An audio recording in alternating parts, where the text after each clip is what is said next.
عيشة رزقي كنارة. أنا من تنجيرا مدنية. عمري 15 سنة. مدرسي في الSMI شكرية. أنا من فصل 10 4. حلمي هو رجل أعمال الطهي. اسمي قيسة زهوة نيرة سفيان. أنا من تنجيرا مدنية. عمري 15 سنة. مدرسي في الSMI شكرية. أنا من فصل 10 4. حلمي هو طبيب بيطري. اسمي Kanza Farin Hairunisa. أنا من تنجير مدني. عمري 16 سنة. مدرسي في الSMI شكرية. أنا من فصل 10 4. حلمي هو طبيب. اسمي نجوى خيرنisa. أنا من تنجير مدنية. عمري 15 سنة. مدرسي في الSMI شكرية. أنا من فصل 10 4. حلمي هو طبيب. اسمي نayuri Kasimra Ardiwana Laksono. أنا من تنجير مدنية. عمري 15 سنة. مدرسي في الSMI شكرية. أنا من فصل 10 4. حلمي هو سيدة أعمال. Halo teman-teman semua, kenalin aku Yaya. Kali ini aku mau jalan-jalan di sekitar taman rumah nih. Temenin aku jalan-jalan yuk. Meng, kamu ngapain di situ? Bukannya kamu takut air? Iya nih, cuacanya lagi panas banget, jadi pengen nyebur deh. Kenapa ya akhir-akhir ini bumi kita semakin panas? Iya juga ya. Yuk Meng, kita cari tahu. Yuk. Sebelumnya kita cari tahu dulu yuk apa itu atmosfer. Atmosfer adalah lapisan gas yang menyelimuti beberapa planet, termasuk planet kita nih Meng, yaitu planet bumi. Jadi, di atmosfer bumi terdapat beberapa gas seperti karbon, metana, NO2, CFC, dan lain-lain. Gas-gas tersebut dapat kita sebut sebagai gas rumah kaca. Gas rumah kaca ini berfungsi untuk memerangkap sinar matahari ke bumi sehingga suhu bumi menjadi stabil. Dan juga, atmosfer bisa melindungi bumi dari benda-benda asing di luar angkasa loh. Namun, karena aktivitas manusia, jumlah gas-gas tersebut di atmosfer semakin banyak, sehingga sinar matahari yang terperangkap juga semakin banyak, yang akhirnya menyebabkan peningkatan suhu bumi atau perubahan iklim. Lalu, apa itu perubahan iklim? Perubahan iklim adalah perubahan yang terjadi dalam suhu dan pola cuaca global dalam jangka waktu yang panjang. Nah, seperti yang dijelasin tadi nih, bahwa salah satu penyebab perubahan iklim adalah gas rumah kaca. Apa sih yang menyebabkan konsentrasi gas rumah kaca meningkat?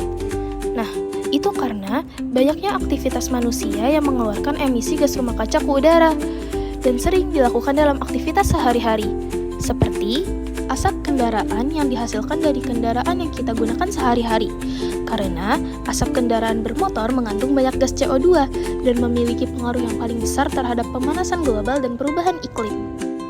Adapun aktivitas industri yang menghasilkan banyak gas rumah kaca dari pabrik dan mesin yang digunakan. Jika emisi ini terus meningkat, polusi akan memburuk, suhu bumi semakin naik, dan perubahan iklim akan semakin tidak terkendali.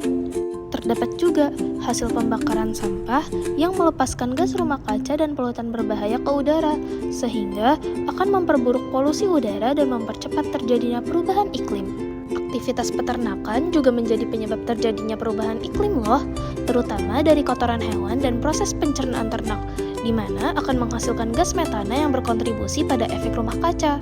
Adapun gas buangan dari peralatan yang kita gunakan, seperti AC dan kulkas yang kita gunakan sehari-hari dan menghasilkan gas CFC, di mana gas CFC ini merupakan salah satu gas rumah kaca yang dapat merusak lapisan ozon, sehingga dapat menyebabkan naiknya suhu pada permukaan bumi. Pastinya, perubahan iklim memiliki banyak sekali dampak. Di antaranya adalah meningkatnya suhu bumi akibat konsentrasi gas rumah kaca yang tinggi, dan ini sudah pernah terjadi loh teman-teman, yaitu pada dekade 2011 hingga 2020 menjadi yang terpanas dalam sejarah yang terjadi di India dengan suhu mencapai 50 derajat Celcius pada tahun 2022. Suhu yang lebih tinggi juga akan meningkatkan penguapan nih teman-teman, sehingga dapat menyebabkan hujan yang ekstrim, badai yang lebih sering dan destruktif, hingga bencana banjir. Resiko kekeringan juga akan semakin tinggi, sumber air semakin berkurang, dan lahan pertanian sulit menghasilkan panen yang optimal, sehingga akan meningkatkan krisis pangan dan angka kelaparan nih. Peristiwa mencairnya es di kutub juga menjadi salah satu dampak dari perubahan iklim loh. Akibatnya, permukaan air laut menjadi naik, dan ini dapat mengancam kehidupan di laut dan wilayah pesisir teman-teman. Dan pastinya, perubahan iklim akan berdampak pada resiko kesehatan kita nih. Cuaca yang ekstrim, polusi udara yang semakin parah, debu dan asap yang mudah menyebar, bikin tubuh lemah dan pernapasan kita semakin terganggu. Kalau dibiarin, bisa makin bahaya kan? Wah, serem juga ya dampak perubahan iklim ini. Bahaya banget lagi. Iya, Meng. Makanya kita harus usahain untuk selalu menjaga lingkungan. Kita bisa kok ngurangin resiko perubahan iklim dan banyak banget caranya. Mulai dari Yang pertama, mengurangi penggunaan kendaraan bermotor. Kita dapat menggantinya dengan menaiki kendaraan umum atau bersepeda. Yang kedua, mengurangi sampah plastik dan mendaur ulang sampah. Caranya bisa dengan menggunakan kembali barang seperti tas belanja, mengurangi botol plastik, serta memilah sampah agar dapat didaur ulang dengan lebih efektif. Ketiga, menanam pohon dan menghijaukan lingkungan. Dan yang keempat, menghemat energi. Caranya bisa dengan mematikan lampu dan perangkat elektronik saat tidak digunakan, serta memanfaatkan cahaya alami di siang hari. Itu dia, Meng, solusi dan cara menjaga lingkungan untuk mengurangi resiko perubahan iklim. Dan masih banyak lagi sebenarnya. Wah, ternyata caranya cukup sederhana ya, dan mudah banget sebenarnya. Tapi kok masih banyak ya manusia yang lalai sama hal sederhana itu? Nah, makanya itu, Meng, masih banyak banget diperlukannya peningkatan kesadaran manusia dan edukasi untuk mencegah terjadinya perubahan iklim. Karena dampaknya bakal meluas dan gak cuma mereka doang yang ngerasain. Contohnya, kamu nih yang lagi kepanasan. Iya nih, semoga manusia lekas sadar ya tentang bahaya perubahan iklim ini. Nah, makanya kita sebagai makhluk hidup harus menjaga tempat tinggal kita, yaitu bumi ini. Karena satu dampak saja akan memberikan dampak kepada makhluk lain. Bener banget teman-teman. Dengerin ya, Meng.